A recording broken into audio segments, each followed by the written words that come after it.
I'm a rheumatologist, and we're going to talk about how vaccines work, because when you understand something, it becomes less scary. Your immune system works like a security force that protects you against dangerous invaders like viruses and bacteria. It has two main divisions: the first responders and the elite detective units.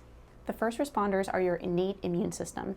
They are constantly patrolling your body, looking for things that are suspicious and ready to respond to any threat.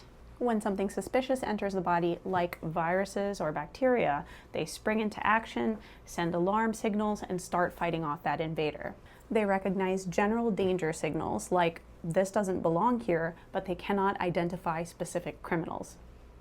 They are crucial for initial defense, but you need backup for long-term protection. This is where the adaptive immune system comes in, the elite detective units. These are highly trained specialists.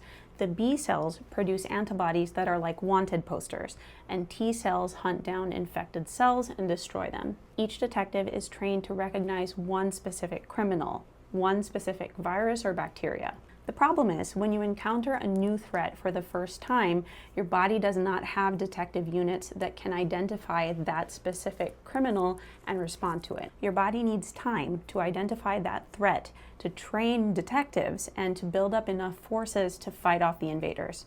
During that time, you can get very sick. This is where vaccines come in. Vaccines are like a training program for that elite detective unit. A vaccine contains a harmless version of that criminal. So either a weakened form, a dead form, or a mugshot that shows specific features of that particular criminal. When you get vaccinated, your first responders will detect the vaccine as something that should not be there and send off alarm signals, which is why you can get redness and irritation at the site of the vaccine. The first responders take that vaccine material to the lymph nodes, which is like the police training academy. In the lymph nodes, the first responders present that vaccine material to the B cells and T cells, to the detectives, and tell them, this is what this particular criminal looks like. The B cells recognize features of that criminal and start multiplying rapidly. They create thousands of copies of themselves, all ready to respond to that specific threat. So the B cells learn to produce antibodies, the wanted posters, and the T cells learn to attack those particular criminals. This whole training process takes 1 to 2 weeks, and this is why you are not immediately protected after you get vaccinated. After the training is complete, most of those newly trained detectives go away, but some remain as memory cells. These memory cells patrol your body for years, ready to respond if that particular criminal comes back again.